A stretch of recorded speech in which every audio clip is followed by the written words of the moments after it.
Today, we're stepping inside the lab to crack a high-stakes medical case.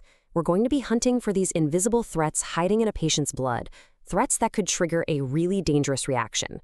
So the mission: identify these microscopic culprits before they can do any damage. Our lab technologists, well, they become serological detectives. And this is their case file. All right, so here's our case briefing. First, we'll cover the mission, why the screening is so darn important. Then we'll see how the hunt actually begins, how we gather evidence to profile our suspects, and, my favorite part, how we use the method of elimination to narrow it all down. And finally, we'll see how to close the case for good and even take a peek at some of the toughest cases these detectives ever have to face. So first things first, why are we even doing all this? Well, the stakes are incredibly high. A miss here isn't just a mistake. It can have really serious consequences for a patient. Okay, so what are we even looking for? Well, when a person gets a blood transfusion or during a pregnancy, their body gets exposed to red blood cells that are its own. And sometimes the immune system goes, "Hey, what's this?" and creates these things called alloantibodies. Our whole job, our entire mission, is to find these hidden antibodies before the next transfusion happens. And this chart right here shows you exactly why that's so critical. For most people, the odds of having these antibodies are pretty low, maybe 2% at most. But look at patients who need transfusions all the time, like someone with sickle cell disease. That risk just skyrockets. It could be as high as 50%. For them, this screening isn't just routine. It is an absolutely vital safety net. And now, for the moment it all kicks off. The alarm bells go off in the lab and the investigation is officially underway. It all starts right here with this initial screen. You mix the patient's plasma with some screening cells. If it's negative, great, we're all clear. But a positive result? That's our first big clue. It's the inciting incident in our little mystery. It's the lab telling the detective, "Houston, we have a problem. Time to start digging." So, we have a lead, but a good detective never jumps to conclusions. Nope. The next move is to gather more evidence, to really build a solid profile of our suspect.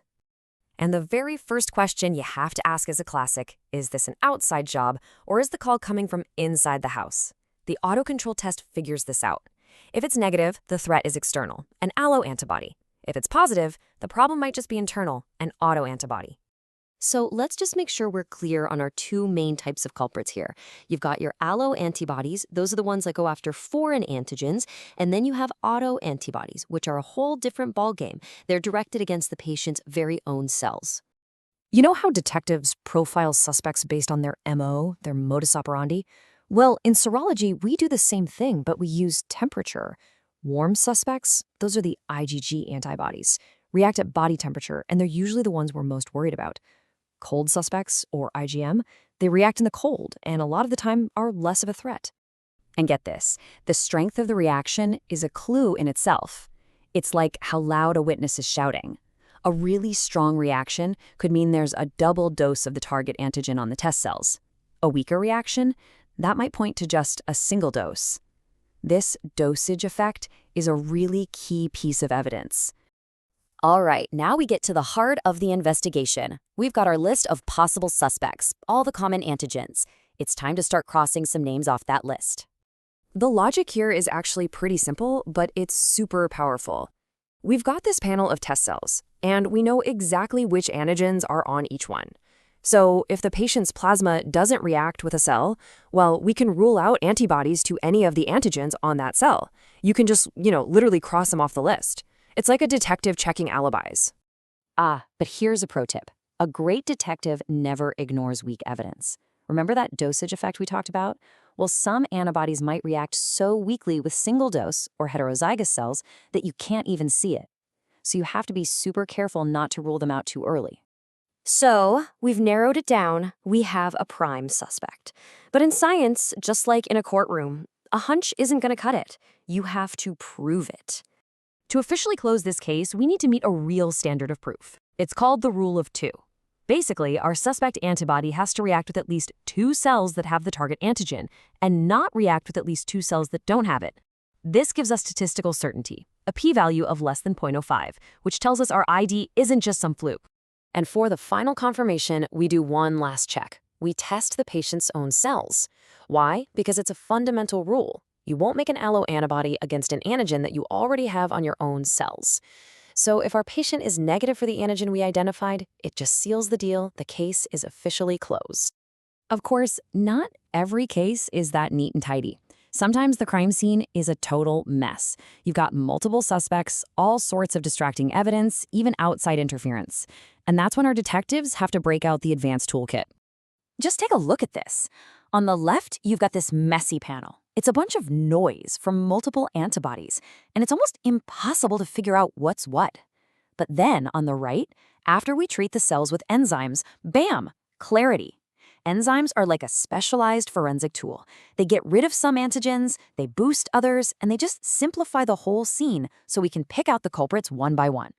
And sometimes that noise is coming from inside the house, remember? A patient's own autoantibodies can just start reacting with everything, creating this background static called pan-agglutination. It's like a smoke screen, and it can easily hide the signal of a really dangerous alloantibody underneath. The detective's job is to cut through that noise and find the real threat. And just to make it even harder, some modern medicines can be master saboteurs. A drug like daratumumab, which is used for multiple myeloma, can make basically all the tests turn positive, masking everything. Our detectives have to use special techniques just to get a clear picture of what's really going on. But through all this complexity, the key is having a system. This investigative workflow, this is the playbook. You check the history, run the autocontrol, look at the phases, rule out suspects, match the pattern, prove it, and then confirm it. You follow these steps every single time, because when a life is on the line, accuracy is the only option. This whole process is just this brilliant piece of detective work that literally saves lives every single day. But it's not standing still. As medicine comes up with new, incredible therapies, our serological detectives are going to face new mysteries, new kinds of interference. And it just makes you wonder, right? What's going to be the next big challenge they have to solve?